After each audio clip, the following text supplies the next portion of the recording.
Hola hermanos, qué gusto de poder saludarles nuevamente. Creo que siempre les digo lo mismo, pero es que es verdad. Me da mucho gusto poder saludarles y, y bueno, tener el privilegio, como siempre lo he de decir, privilegio de que el Señor nos siga enseñando y todo lo que Él nos enseña, poder compartirlo, porque Él nos llama a eso, ¿no? A multiplicar lo que Él nos da, a dar lo que Él nos da, ¿sí? Así es que, bueno, eh, gracias a Dios por esta oportunidad y sin más, vamos a comenzar con nuestra clase del día de hoy. Eh, claro, usted no la va a ver precisamente el día de hoy, sino en los días siguientes. Y voy a compartir pantalla para que empecemos un poco con la presentación.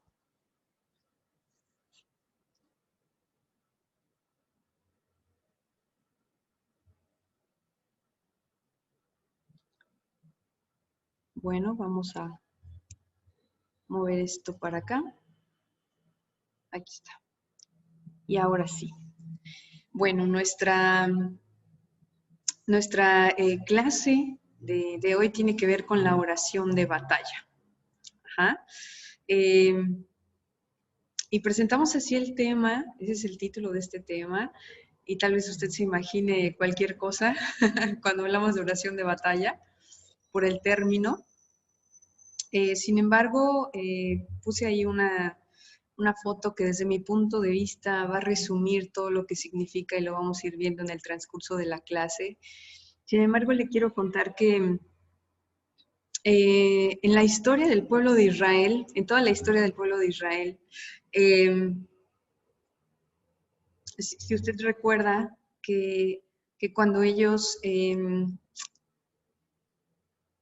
salen, ¿no? Son llamados a salir de Egipto, tienen ahí una batalla, ¿no? Y más adelante vienen batallas, y aún en el tiempo de los jueces vienen batallas, y en el tiempo de los reyes vienen batallas, ¿no? Que se cuentan en las mismas crónicas. Y aún en los siguientes libros, como el de Esther, como el de Ruth, se ve que el pueblo también tenía que librar una batalla, ¿no? Así es que es impresionante cómo el pueblo de Israel ha estado desde siempre teniendo estos enfrentamientos. Ayer leía unas notas sobre el ejército de Israel y es bien sorprendente saber que el ejército de Israel tiene las tácticas, de las tácticas más efectivas en todas en la cuestión bélica. Ajá, y que también el combate cuerpo a cuerpo, también ellos son muy diestros. Y otros datos más que está bien interesante, pero también cuando veía un poco acerca de cómo en una página cuentan sobre la historia de Israel, obviamente no lo ven desde el punto de vista bíblico, ni lo cuentan desde ese entonces, ¿no? Sino empiezan a contar desde que se creó como Estado, aproximadamente en 1948. Y de ese tiempo para acá, empiezan a ver cómo hay guerra, ellos tienen guerra tiempo tras tiempo, tras tiempo, tras tiempo, ¿sí? Así una tras otra vez. Y claro, son de las guerras que están registradas, ¿no? Por así decirlo, pero históricamente hay más detrás de eso y también en el día a día ellos tienen que, aunque no salga a la luz en las noticias, ellos están librando ciertas batallas, ajá, ellos están todo tiempo en un estado de alerta, así es que su ejército es muy activo y por lo tanto podemos saber que justo esa capacitación o más bien esa práctica constante los ha hecho muy diestros en todas esas artes bélicas, ¿no? Pero bueno, le comentaba acerca de cómo es la historia del pueblo de Israel y cómo en la Biblia relata, hermano, que aunque ellos iban guerra tras guerra, ellos salían victoriosos porque Dios estaba con ellos. En un principio, cuando los llama, Dios dice que no es porque ellos fueran el mejor pueblo, o el pueblo más precioso, ¿no? El pueblo más valioso, sino porque dice que por cuanto eran insignificantes, Él tuvo amor y compasión de ellos, y por eso los eligió como su pueblo. Se imagina, eran insignificantes en medio de otros pueblos que ya estaban ahí establecidos y que eran fuertes en número. Eso pasó con los egipcios. Los egipcios eran fuertes, ¿no? Los egipcios eran belicosos y otros pueblos más. Entonces el pueblo de Israel en realidad era el más insignificante, dice el Señor, pero lo tenían a Él y eso los hacía ser victoriosos. Y esa es la esencia de la enseñanza del día de hoy, que tiene que ver con oración de batalla, y justo ahí está un poquito en la foto expresado. El rey puesto en medio de la batalla, y él es el que está de pie, victorioso. Así es que vamos a leer esta cita, y dice: alégrate, oh pueblo de Sión, grita de triunfo, oh pueblo de Jerusalén. Mira, tu rey viene hacia ti. Él es justo y victorioso, el Señor de los ejércitos. Vamos a orar. Sí, nos alegramos y nos gozamos, Señor, porque tú eres Jehová de los ejércitos, tú eres poderoso en batalla, tú eres nuestro Dios, el que gobierna con autoridad, el que gobierna todas las cosas, el que es, el que fue y el que será por los siglos de los siglos. Tú eres el eterno. Así es que hoy estamos convencidos que el único que nos puede dar claridad y entendimiento acerca de lo que significa la oración de batalla eres tú. Nos disponemos delante de ti. Hoy rendimos nuestro corazón, nuestros pensamientos, nuestro entendimiento delante de ti y queremos escucharte. Queremos escuchar lo que tú quieres hablarnos. Queremos tener la revelación de lo que tú sabes que necesitamos entender y que todo aquello que nosotros hemos aprendido mal o mal entendido acerca de lo que significa la oración en batalla, Señor, hoy tú con tu palabra vengas a poner la verdad que quita toda mentira y permanezcamos en tu verdad, Señor. Y esa misma verdad sea la que enseñemos de generación en generación. Te amamos. Gracias por ser nuestro Maestro. Gracias. En el nombre de Jesús. Te escuchamos a ti. Amén. Y bueno, vamos a hablar un poco. Aquí puse en esta placa las batallas del pueblo, ¿no? Las batallas del pueblo de Dios. Y mira, hermano, cuando hablábamos un poco acerca del pueblo de Israel y estaban enfrentando batallas, nosotros en la Biblia, ¿no? En la Biblia vemos cómo, o leemos el relato de cómo eran esos reinos a los que ellos se tenían que enfrentar, inclusive da características de algunos de esos pueblos, ¿no? Que había pueblos de gigantes, ¿no? Que había pueblos sanguinarios, y cantidad de detalles que se ven a los pueblos a los que se enfrentó Israel, ¿sí? Contra los que tuvo que pelear para al final tener un territorio, poder tomar el territorio que Dios ya les había dado. Entonces, podemos ver, como le digo, a lo largo de la historia, los reinos de los que nos habla la Biblia sobre este tiempo, ¿no? En toda esta parte del Antiguo Testamento que es extraordinario. Sin embargo, más adelante, el pueblo de Israel, ¿no? En el Nuevo Testamento podemos mirar un pueblo de Israel en donde ya estaban asentados, tenían ese lugar, viene Jesús, ¿no? Aquí a hacer ese hijo que nos era nacido, ¿no? Ese niño que nos era dado. Y en el mismo tiempo de Jesús podemos mirar que sí, había unas guerras, ¿no? sucediendo alrededor de la historia o de la vida de Jesucristo, pero Él vino a enseñarnos, ¿no? Donde Él mismo hablaba de que había un enemigo al cual enfrentar, había algo que teníamos que nosotros empezar a transformar y renovar, ¿no? Y Él mismo hacía referencia al príncipe de este mundo, y Él mismo hacía referencia al que gobierna este mundo, ¿no? Entonces, con su vida empezamos a mirar cómo había esa verdadera lucha, esa lucha espiritual. Ajá. Y es justo lo que ahora lo que nosotros estamos viviendo. Mire cómo dice Efesios 6, y lo vamos a leer un poco, Efesios 6:12, y dice así la palabra.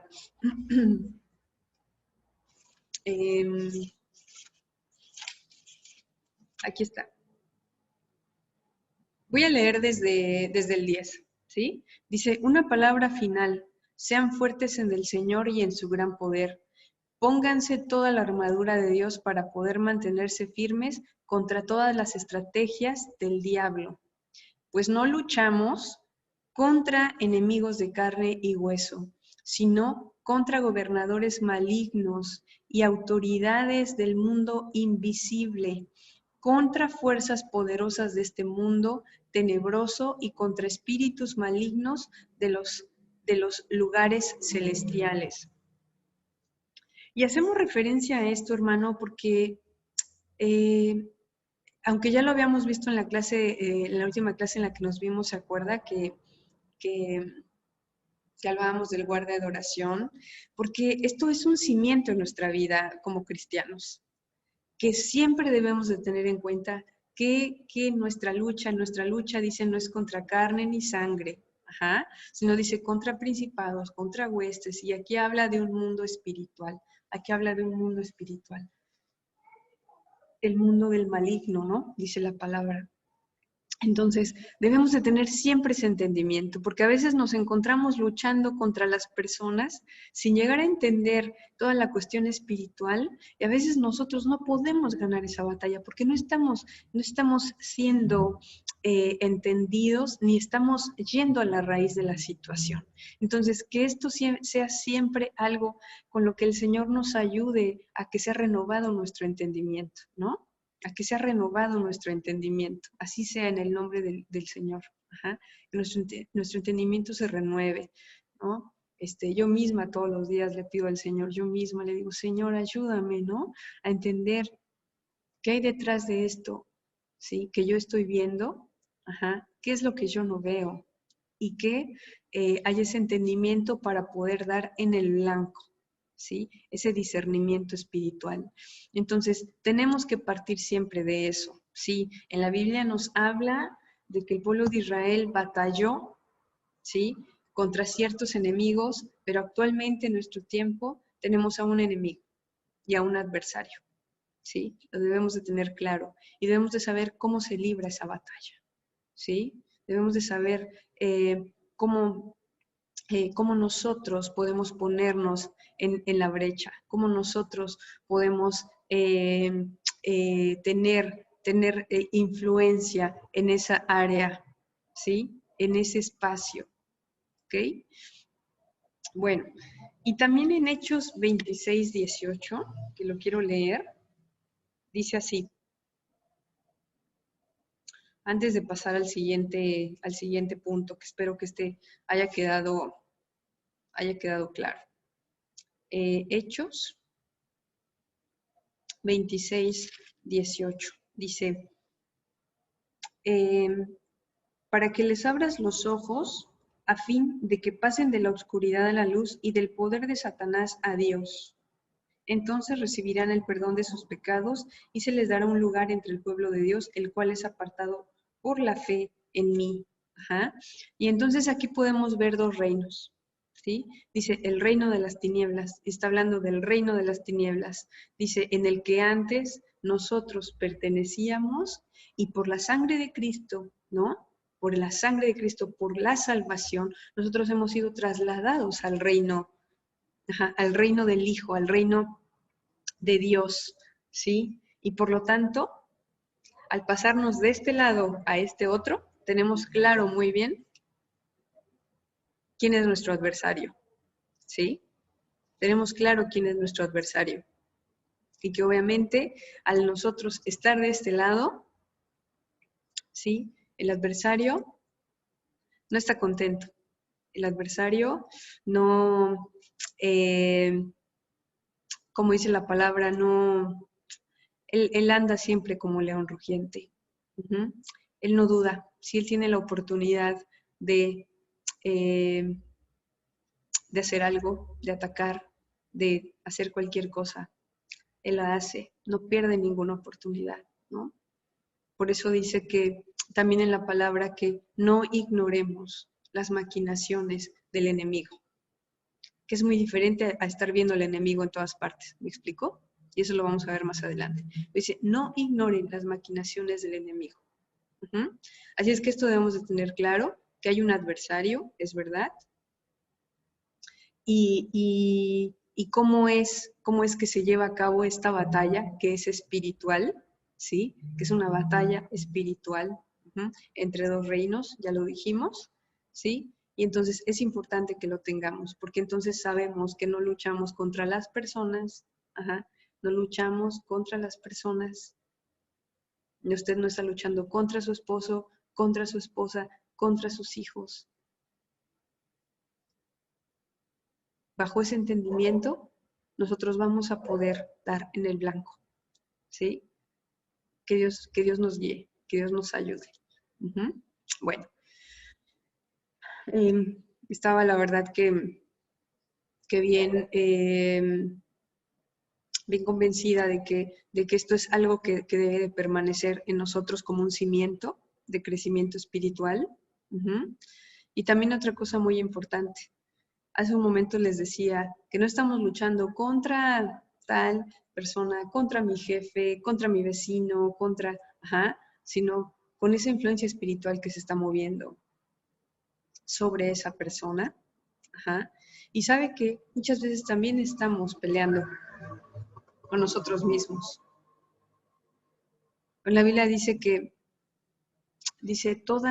todo falso argumento, ¿no? Y toda fortaleza que se levanta en contra del conocimiento de Dios. Muchas veces nosotros estamos llenos de fortalezas mentales, de esquemas mentales, que nos llevan a resistirnos, a obedecer, que nos llevan a resistirnos, a ordenar nuestra vida, que nos llevan a resistirnos, ¿no?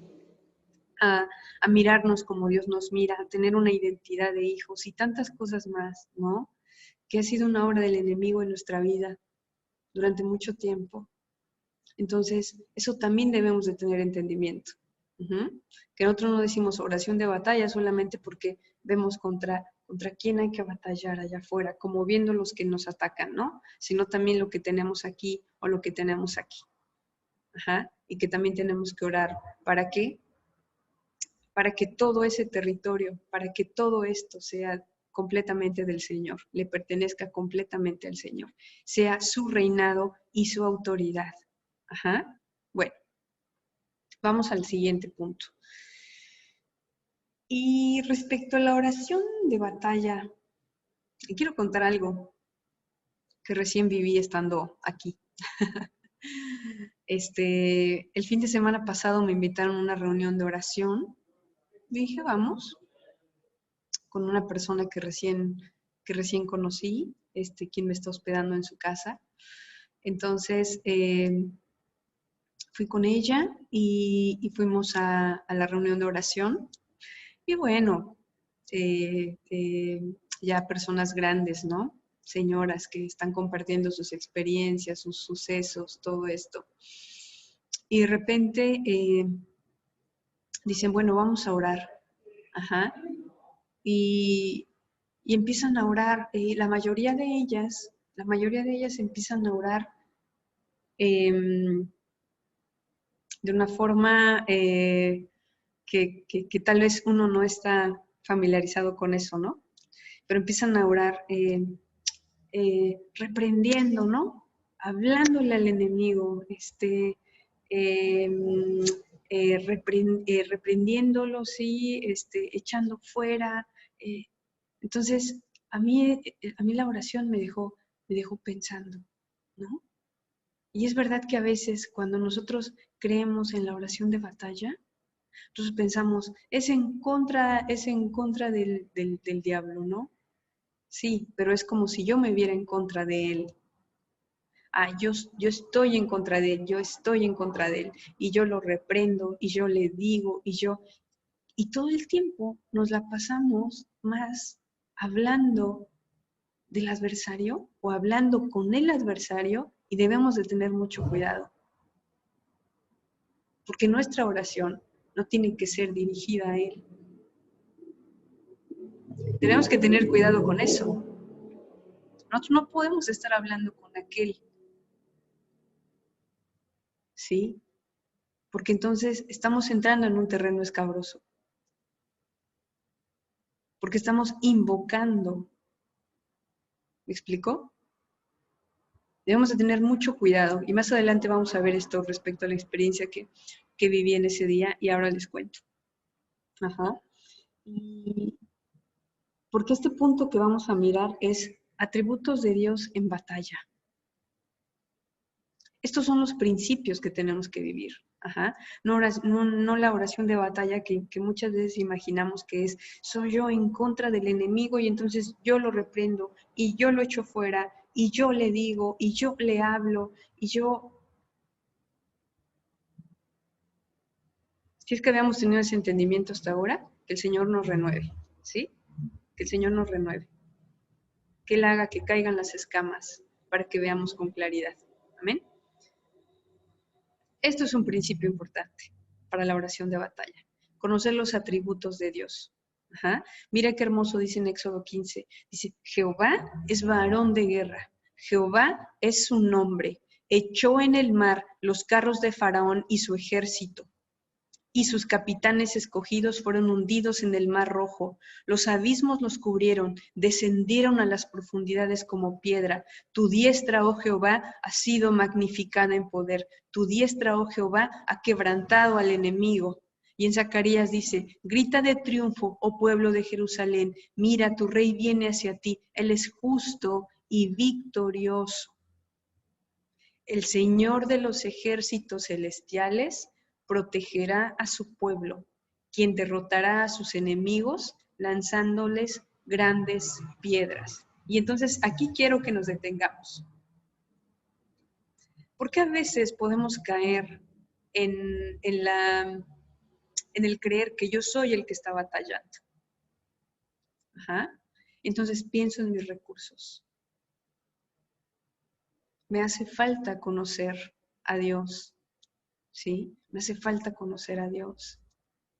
Nosotros debemos de reconocer los atributos de nuestro Dios. Y eso solamente se logra por medio de la comunión, por medio del tiempo de oración que tenemos con Él, por medio del tiempo de intimidad. Este es un principio importante, porque en esos tiempos, en esos momentos, en esa experiencia, es cuando yo estoy conociendo quién es Dios. Y estoy conociendo todos estos atributos de Dios en batalla, porque Dios es un Dios poderoso, porque Dios es un Dios soberano, dice victorioso, invencible. Esto es un principio básico para nuestra vida espiritual si entramos a la oración de batalla. ¿Sí? Reconocer que Él es el soberano, que Él es el poderoso, que Él es el invencible. Y reconocer todos los demás atributos. Tenemos que conocer a Dios. No nos vamos a meter, decía mi abuelita, en camisa de 11 varas, es decir, en un terreno peligroso, por ignorancia. Debemos de tener cuidado, ¿sí? No somos ignorantes ya en este tema, porque por medio de esto el Señor nos está hablando. Yo soy el poderoso, yo soy el varón de guerra, yo soy el que es victorioso y yo soy el Señor de los ejércitos celestiales. No somos nosotros. Entonces, eso hay que tenerlo claro. Y aún profundizar en otros atributos de Dios en batalla. Hay muchos más. Así es que yo lo invito yo le invito a que cada vez que usted vaya a su lectura, a su devocional, ¿no? A su tiempo personal con el Señor y esté en su Biblia, usted vaya destacando esos atributos de Dios, Ajá. Es más, subráyelos, resáltelos con algún color. Estos son los atributos de mi Dios y yo lo estoy conociendo. Esto es un principio básico, ¿sí? Y así vamos a poder identificar sus atributos de Dios en batalla, porque Él es todopoderoso, Señor de los ejércitos, varón de guerra, invencible, victorioso. Ese es nuestro Señor. Amén. Y le decía, qué importante es la comunión, ¿cierto? Qué importante es la comunión con nuestro Dios. Porque ese es un principio básico antes de dar cualquier otro paso. Conocerlo. Conocerlo. Y además de conocerlo, ¿no? Y reconocer los atributos de nuestro Señor y Dios, que eso es como lo que va a detonar todo lo que sigue, vemos que por medio de Él y en Él nosotros tenemos armas de nuestra milicia. Una de ellas es la alabanza. ¿Por qué? Porque nosotros alabamos lo que conocemos, adoramos lo que conocemos, ¿sí? La alabanza es el tiempo para exaltar esos atributos del Señor, para hablarlos, para declararlos, ¿sí? Y que todos esos atributos hagan temblar todo lo que está a mi alrededor, porque yo creo en esto que estoy hablando, porque lo conozco. Y si yo estoy diciendo que Él es victorioso, y que Él es Jehová de los ejércitos, estoy hablándolo y lo estoy diciendo a todo lo que está a mi alrededor, a todo lo que está sucediendo, que mi Dios es un Dios invencible, que Él es Salvador y que Él es varón de guerra, varón de guerra, victorioso. ¿Entendido? Entonces, la alabanza. ¿Quién no se acuerda de esa historia? Cuando nuevamente el ejército de Israel sale a pelear una batalla y estaba temeroso porque contra quien se enfrentaba era un ejército que había parecido invencible, era un ejército sanguinario. Y cuando saben que tienen que luchar contra ellos tuvieron miedo, pero el rey muy sabiamente consultó al Señor. ¿Y qué fue lo que pasó? Él les dijo, alaben. Entonces su pueblo empezó a alabar. Y dice que alabaron y que el rey les dijo, alabemos, y empezaron a hablar de la grandeza, empezaron a hablar del poder, de la soberanía del Señor, de su hermosura, de su perfección. Empezaron a hablar de eso, ¿y qué fue lo que pasó? Ni siquiera tuvieron que pelear, porque dice en la Biblia, registrado en ese libro histórico, que los enemigos empezaron a matarse entre ellos, fueron confundidos, empezaron a matarse entre ellos, y el pueblo de Israel no tuvo que hacer nada, fue victorioso. Lo único que tuvo que hacer es despojar o tomar todas las pertenencias que se habían quedado en medio de toda esa mortandad y de esa guerra. ¡Qué impresionante! Por eso debemos de tener claro, hermano, el principio básico, como le decía, que es reconocer, el tener ese tiempo de comunión, esa intimidad con el Señor, de conocerlo, porque entre más lo conozco, más resalto sus atributos, le doy alabanza y adoración, que es un principio, que es un arma de nuestra milicia, la alabanza. Y otro ejemplo claro sobre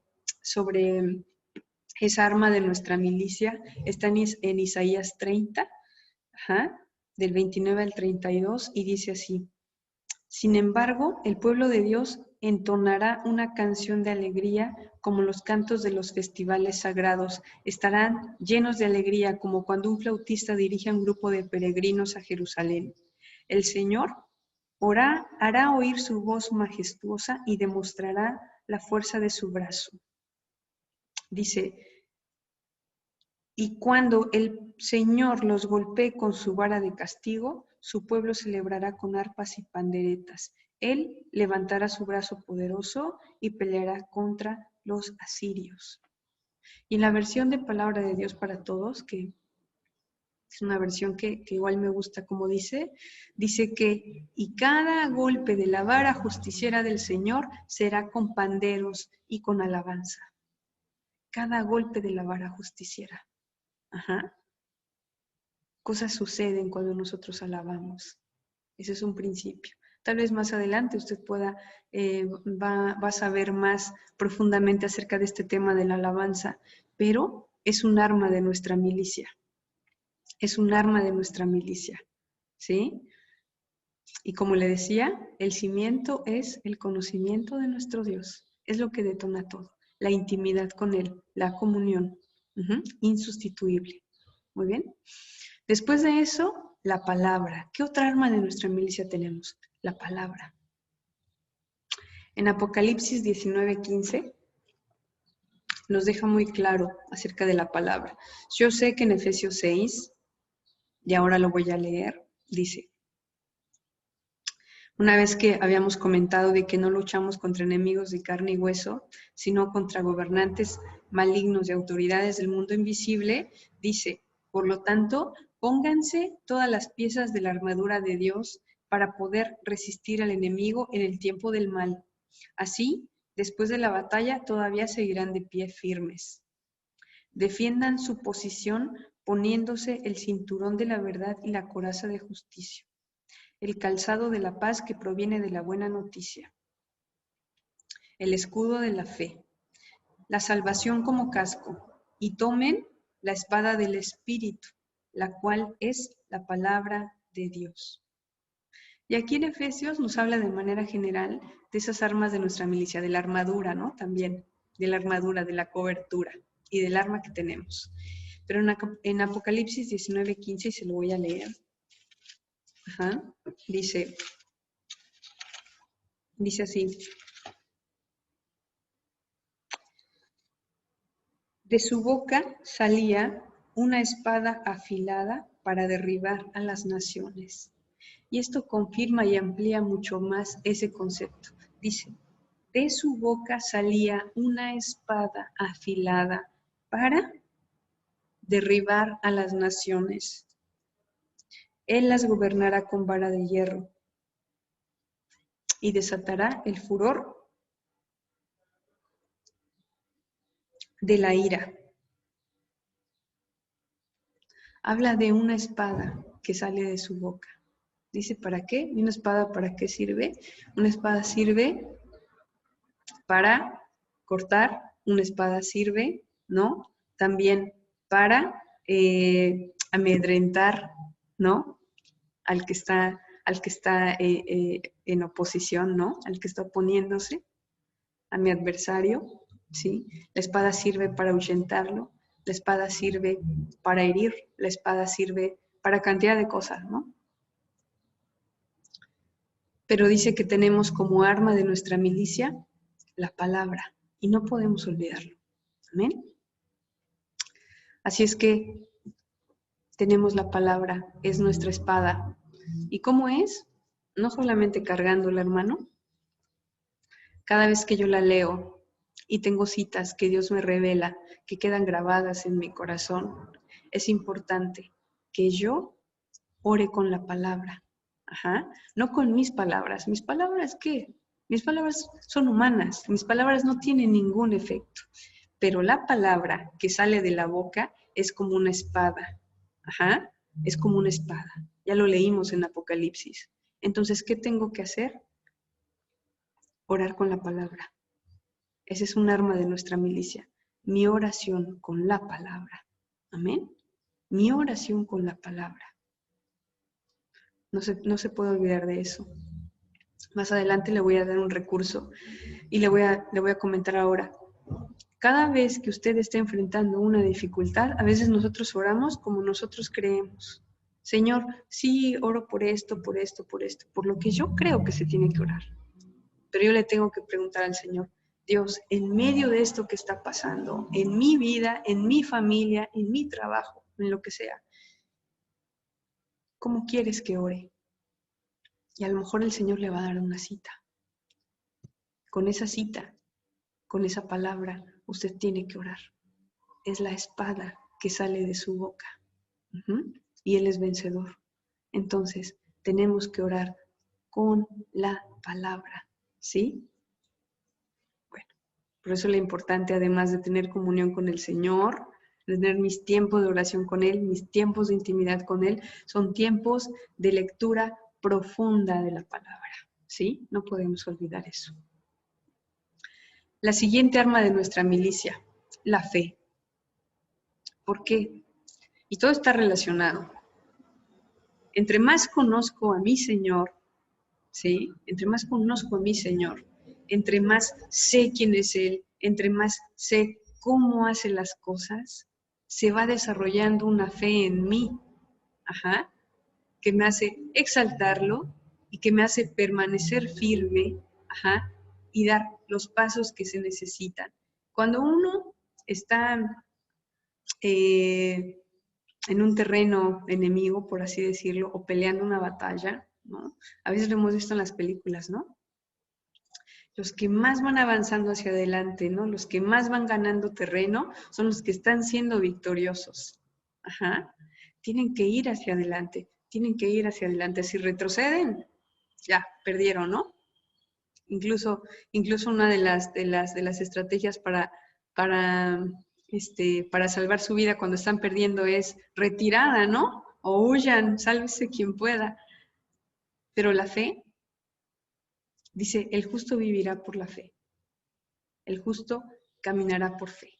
Y bueno, un arma de nuestra milicia, un arma más de nuestra milicia, es la fe.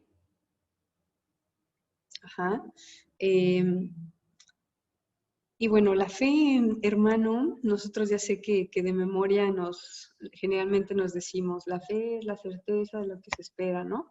La convicción de lo que no se ve. Pero bueno, yo quisiera leerle un texto acerca de la fe, que está en Hebreos, obviamente, y dice así, considerando que estamos hablando de las armas de nuestra milicia, ¿entendido? Y dice en Hebreos así. Del 32, Hebreos 11 del 32 al 34 dice, por la fe esas personas conquistaron reinos, gobernaron con justicia y recibieron lo que Dios les había prometido. Cerraron bocas de leones, apagaron llamas de fuego y escaparon de morir a filo de espada. Su debilidad se convirtió en fortaleza. Llegaron a ser poderosos en batalla e hicieron huir a ejércitos extranjeros por la fe. ¿Se da cuenta cómo aquí en en Hebreos, está retratando de una manera excepcional cómo la fe dice, por la fe cerraron bocas de leones, por la fe echaron o pusieron en fuga ejércitos extranjeros. Y tantas cosas que sigue diciendo.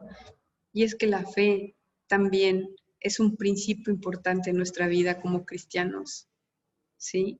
Y nuestra fe también se va desarrollando en la comunión con Dios, en conocer más de Él y también escuchando su palabra, porque al conocerlo, nosotros sabemos quién es Él. Y cuando nosotros conocemos a alguien, es más fácil depositar nuestra confianza. Por eso experimentar al Señor todos los días fortalece nuestra fe.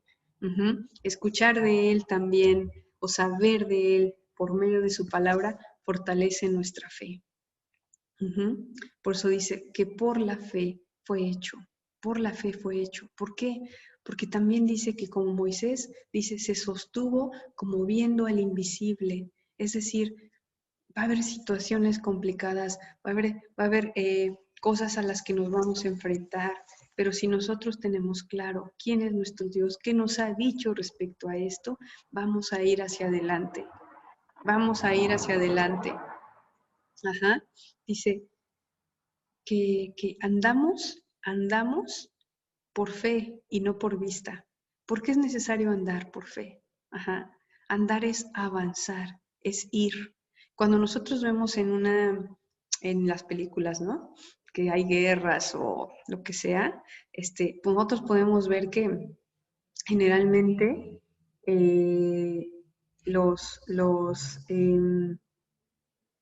¿cómo es? En los dos grupos, ¿no? Que se están enfrentando. Generalmente el que va avanzando, ¿no? Está haciendo que el otro retroceda, ¿sí?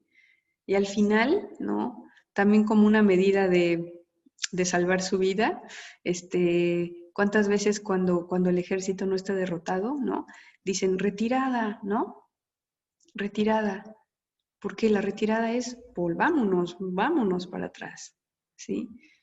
Pero por la fe nosotros nos mantenemos como viendo el invisible y andamos, ajá, y vamos hacia adelante, ¿sí? Y avanzamos, vamos a lo que está por delante, pero es por medio de la fe, por eso es un arma de nuestra milicia, el creer, el tener la certeza, el conocer a Dios, el depositar nuestra confianza, el dar pasos hacia adelante, ¿no? No por la vista, no por lo que estamos mirando, sino por en quien estamos creyendo y por lo que estamos creyendo que Él nos dice. Por eso es muy importante también la fe, como un arma de nuestra milicia. Igual brevemente le quiero contar, a lo mejor esta clase se hace más larga. Quiero contar que hace tiempo estuvimos pasando por una situación complicada en todas estas experiencias que el Señor nos hace vivir. Y me acuerdo que el Señor, yo veía la situación súper complicada, ¿no? Y la persona por quien la estaba pasando, que en ese entonces yo estaba como sirviendo como de apoyo o algo así, igual la veía de complicada, ¿no? Porque esa persona es quien se tenía que enfrentar a toda esta parte legal y todo esto. Y yo le estaba apoyando de una u otra manera, ¿no? Espiritualmente más.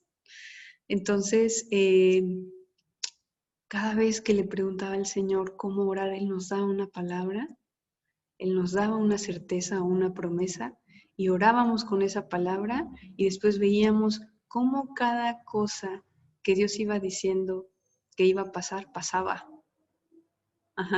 Pasaba. Aunque todo se veía complicado, pasaba, ¿no? Y eso iba fortaleciendo nuestra fe y esto iba formando una gratitud muy especial en la vida de esa persona.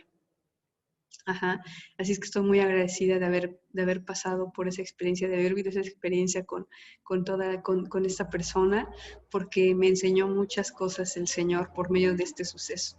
Así es que eso fue una bendición para mí, ¿no? Pero le quería comentar esta parte porque la fe tiene que ser otro de nuestros principios fundamentales. Amén. Y agreguemos una más. Hay muchas otras, ¿no? Vamos a agregar porque estas son como nuestras básicas, ¿sí? Principios eternos, verdades eternas que deben de permanecer con nosotros. La alabanza, y ya vimos por qué, la palabra, también la fe y la santidad. En ese versículo de Deuteronomio, habla de que todos los reinos y todas las personas le temerán a ese pueblo o a esa persona, porque se darán cuenta que en su nombre, en esa persona es invocado el nombre del Señor. Es decir, es la presencia de Dios con esa persona, es la presencia de Dios, ¿sí? ¿Qué es lo que hace la santidad? La santidad es nuestra mejor cobertura, hermano. La santidad es nuestra mejor cobertura. En Efesios lo maneja como el cinturón de la verdad, la coraza de justicia, pero el Señor nos está hablando de tener una vida recta, de tener una vida en santidad, y es nuestra mejor cobertura. Si nosotros estamos queriendo hacer una oración de batalla, ¿no? Y poner y actuar y poner en marcha nuestras armas de milicia y estar ahí y batallar y todo, pero si nosotros no estamos en santidad, hermano, nos ponemos en peligro. Porque la santidad hace un cerco poderoso alrededor de mí. Ajá. Hace un cerco poderoso alrededor de mí. Pero si no hay santidad, hay una brecha abierta y hay un libre acceso para que el enemigo entre muchas veces por la retaguardia, o la mayor cantidad de veces, y algo pase con nosotros. Por eso debemos de tener cuidado siempre, de llevar una vida de rectitud delante del Señor. La santidad es mi mejor cobertura, eso no lo olvide. Ajá. La presencia del Señor es conmigo, ¿sí? Su nombre es invocado sobre mí, su presencia es de continuo, su presencia es poderosa sobre mí. Estoy en una condición de santidad, en una condición en la que me siento segura. ¿Por qué? Porque estoy bajo la sombra del Altísimo, porque estoy segura que estoy con Él, porque estoy segura que estoy teniendo una cercanía con Él y no una lejanía que el pecado hace que yo tenga, una separación. Eso es el pecado. ¿Sí? La santidad es mi mejor cobertura. Eso no lo olvide. Estas son las armas de nuestra milicia. Y el siguiente punto, ya estamos casi terminando. La autoridad en el nombre de Jesús. La autoridad en el nombre de Jesús. Perdón ahí está. Y en un momento más voy a volver a la experiencia que le comenté del fin de semana pasado que tuve. Y bueno, la primera cosa que tenemos que saber cuando estamos hablando de la autoridad en el nombre de Jesús es uno. Que Cristo vive y reina. ¿Sí? Que Cristo vive y reina. Ajá. Antes de pasar a que en el nombre de Cristo, no, yo tengo autoridad en el nombre de Cristo y todo, vamos a tener entendimiento sobre este concepto. Ajá. A ver, Cristo vive y reina. Cristo se ganó un lugar de honor y está sentado a la derecha del Padre reinando con poder. Cristo se lo ganó. Ajá. Cristo se lo ganó. Y dice en Efesios 1, 20-21, dice: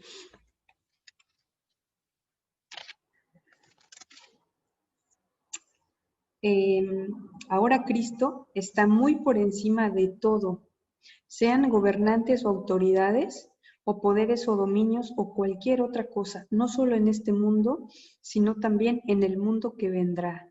Dios ha puesto todo bajo la autoridad de Cristo, a quien hizo cabeza de todas las cosas para beneficio de la iglesia. ¿Se entiende esto? ¿Se entiende esto? Dice que Dios ha puesto todo bajo la autoridad de Cristo. Y Cristo, dice, está muy por encima de todo, sean gobernantes o sean autoridades o sea lo que sea. Ajá. Dice que Cristo tiene ese lugar de autoridad y de honor. Él es soberano. Y en Colosenses dice así. Colosenses 2, 15. Dice: de esta manera desarmó a los gobernantes, está hablando de la obra que hizo Cristo, dice, Él anuló el acta con los cargos que había contra nosotros y la eliminó clavándola en la cruz. Dice, de esa manera desarmó a los gobernantes y a las autoridades espirituales. Los avergonzó públicamente con su victoria sobre ellos en la cruz. Amén. ¿Sí? Dice, Él los avergonzó. Él los dejó como en nada. Ajá. Él los dejó como en nada. Dice que Él los desarmó con su victoria en la cruz. Y Él tiene ese poder, Él tiene ese lugar de autoridad. Ajá. Por encima, Él está por encima, dice, de todo principado, de todo gobernante, de todo. Eso es lo primero que nosotros debemos de tener claro. Porque si no pasa como le decía, ¿no?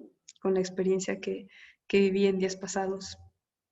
Siento que yo soy. Entonces, yo, Tal parece que casi digo, en mi nombre, yo te estoy declarando la guerra a ti, ¿sí? A ti te estoy declarando la guerra y entonces yo te echo fuera y yo te reprendo y yo te digo vete y yo te digo, yo no soy nadie. Este es nuestro concepto fundamental. Cristo vive y reina. Él es, de Él es la autoridad. Nosotros le damos honor a su nombre. Nosotros le damos el reconocimiento. Creo que también ya tuvieron esa clase, no sé, pero por eso también nosotros oramos en el nombre de Jesús. Le estamos reconociendo todo. Estamos reconociendo su obra. Le estamos dando el lugar que le corresponde. ¿Sí me explicó? Ahora bien, ¿cómo se relaciona esto con la autoridad en el nombre de Jesús? Dice Efesios 2:6.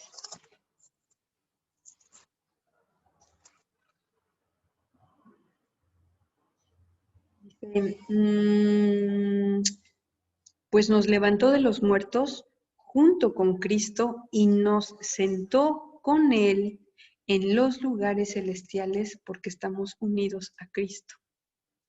Y a veces eso rompe un poco nuestra cabeza, o a mí me ha pasado, ¿no? Aún al día de hoy le pido al Señor, Señor, ayúdame a entender esto, ayúdame a vivir conforme a este principio, porque Él está diciendo que junto con Cristo, nosotros, por medio de la salvación, por medio del bautismo, por medio de toda esa obra poderosa que se hace cuando nosotros lo declaramos y lo confesamos como Señor y lo buscamos de todo nuestro corazón, y vamos a una vida nueva, dice que junto con Él, nosotros hemos sido puestos en los lugares celestiales. ¡Wow! Nosotros junto con Él hemos sido puestos en los lugares celestiales. Hemos sido sentados en los lugares celestiales. ¿Y dónde dice que está Cristo?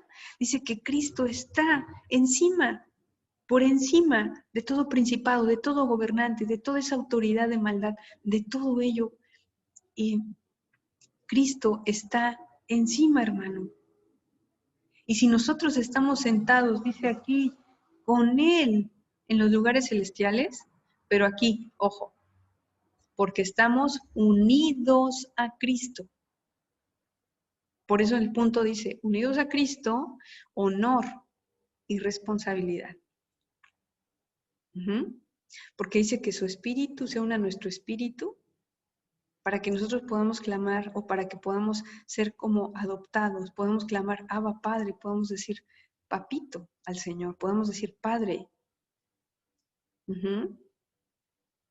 Pero dice honor y responsabilidad, es un honor de algo que sucede, que hay entendimiento en nosotros, pero la unidad la hacemos en la intimidad, en la comunión, no nada más basta con decir, sí, lo que pasa es que Cristo vive en mi corazón, o Cristo es mi Señor, y actuamos como si no fuera nuestro Señor, y actuamos como si no tuviéramos temor de decir que estamos unidos a Él. Porque Él es santo, porque Él es bueno, porque Él es misericordioso, Él es perfecto, Él es tantas cosas. Entonces, esto es este es algo más en lo que el Señor nos añade entendimiento. La autoridad, ¿sí? Es de Él. Y nosotros, por cuanto estamos unidos a Él, por su gracia y por su misericordia, dice que estamos sentados en el lugar, en esos lugares celestiales. Ese es nuestro entendimiento. Pero nosotros, si estamos unidos a Cristo, si estamos buscando menguar, ser más uno con Él, eso se refiere a la unidad. En el acuerdo con Él, ¿sí? En el acuerdo, la unidad, ¿sí? Y después dice, sujeción y autoridad. ¿Qué sigue después de eso? ¿Qué es lo que tengo que entender?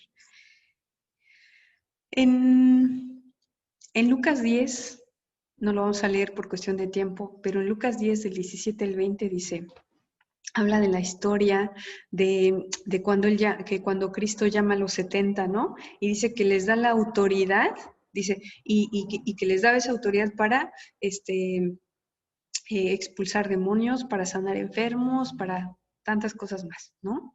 Y entonces regresan los discípulos y le dicen, Señor, que estaban asombrados, ¿no? Que el mismo diablo se les sujetaba, los demonios se nos sujeta, ¿no? Les decía. Y él les dice, sí, o sea, no se sientan felices por eso, sino porque sus nombres están escritos en el libro de los cielos, ¿no? Y pasa esto, y quiero que haya un poco de claridad en esta parte. Porque por otro lado, recuerda que cuando unos quisieron echar demonios en el nombre de Jesús, ¿cómo les fue? Que los demonios terminaron dándoles una paliza. Ajá. Porque ellos no conocían a Jesús. Decían, en el nombre de Jesús. En el nombre. Ajá. En el nombre de quien, de quien no conocemos. En el nombre de quien alguien a quien ni conocemos. Nosotros queremos expulsar demonios y les fue muy mal, ¿no? ¿Qué nos habla esta enseñanza? De que recibimos la autoridad en el nombre de Jesús por medio de la sujeción. Si nosotros estamos bajo la autoridad del Señor, porque el Señor mandó a sus discípulos con su autoridad, ellos lo conocían.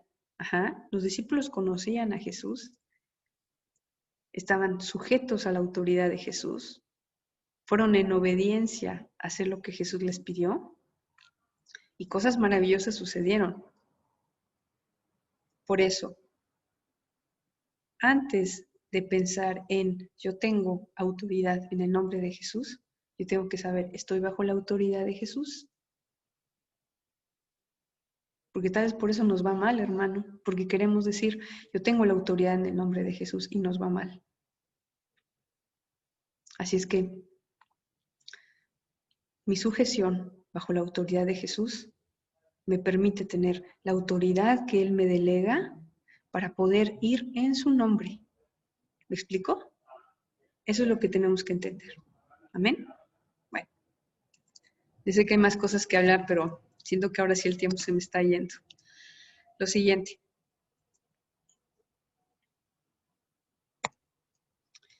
Ajá. También aquí habla acerca, le voy a pedir que lo lea, Mateo 16 del 13 al 19, para que nos dé una visión completa de cómo el Señor les pregunta, ¿y ustedes quién dicen que soy? Le dice a sus discípulos, ¿no? Y Pedro le dice, tú eres el Cristo, el Hijo del Dios viviente, ¿no? Y después de eso le dice, Pedro, o sea, esto te lo ha revelado ni carne ni sangre, sino mi Padre que está en los cielos. Y empieza a decir, y edificaré la iglesia y todo, y le dice, te daré las llaves del reino, ¿no? Te daré las llaves y todo lo que tú prohíbas será prohibido y todo lo que tú permitas será permitido. Y muchas veces nosotros como cristianos solamente tenemos una mirada pequeñita de eso. Es que a nosotros se nos ha dado la autoridad de que todo lo que sea permitido, todo lo que nosotros digamos que se permita sea permitido y lo que no es permitido no se permita, ¿no? Y tenemos esa autoridad. Y aquí la visión completa nuevamente reafirma, a ver, tenemos una revelación de quién es Cristo, ese reconocimiento, nuestra sujeción a Él, y entonces, nuevamente, bajo esa sujeción, Él nos ha delegado esa autoridad y vamos en su nombre, no en mi nombre, ni en el nombre de nadie más, en el nombre de Jesús. Amén. Y seguimos. Así es que por último, ¿sabe qué, hermano? Estoy siendo muy reiterativa en este punto, pero créeme que es porque el Señor me estuvo hablando de muchas citas en donde nos hacía mirar que debemos de reconocer que quién es el poderoso, de quién viene el poder. Y por eso le voy a leer unas citas, también le pido que las lea. Zacarías 9, Zacarías 10 y Zacarías 12. Me encantaría que lo leyera. Y yo le voy a leer solamente 2 citas. En Zacarías 10:12 dice, mediante mi poder, está hablando el Señor, dice, haré fuerte a mi pueblo, y por mi autoridad irán a donde quiera. Yo el Señor he hablado. Y en otra cita, en Zacarías 12:5, dice, El pueblo de Jerusalén ha encontrado fuerzas en su Dios, el Señor de los ejércitos. Ajá. En aquel día el Señor defenderá al pueblo de Jerusalén. El más débil entre ellos será tan poderoso como el rey David, y los descendientes reales serán como Dios mismo, como el ángel del Señor que va delante de ellos. Y esta es una promesa para nosotros. Zacarías 12:5.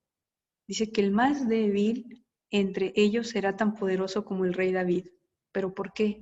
Porque dice antes, el pueblo de Jerusalén ha encontrado fuerzas en su Dios. Esto no lo olvide. No somos nosotros, es el Señor. Él es el que le daba las victorias al pueblo de Israel. Cuando el pueblo de Israel se la empezó a creer de que ellos eran los victoriosos, les fue mal. Cuando el pueblo de Israel empezó a buscar sus propios recursos y dejó de lado a Dios, les fue mal, hermano. El Señor es el dueño, el soberano, el victorioso, el varón de guerra, el todopoderoso, el invencible y muchas cosas más. Eso no lo olvide. Ajá. Por eso, suyo es el poder y suya es la autoridad. No somos nosotros. Que quede claro eso, por favor. Por eso en la oración de batalla hacemos lo que hablamos hace un momento. Alabamos a Dios con nuestras armas de milicia, ¿no? Oramos con la palabra conforme a su voluntad.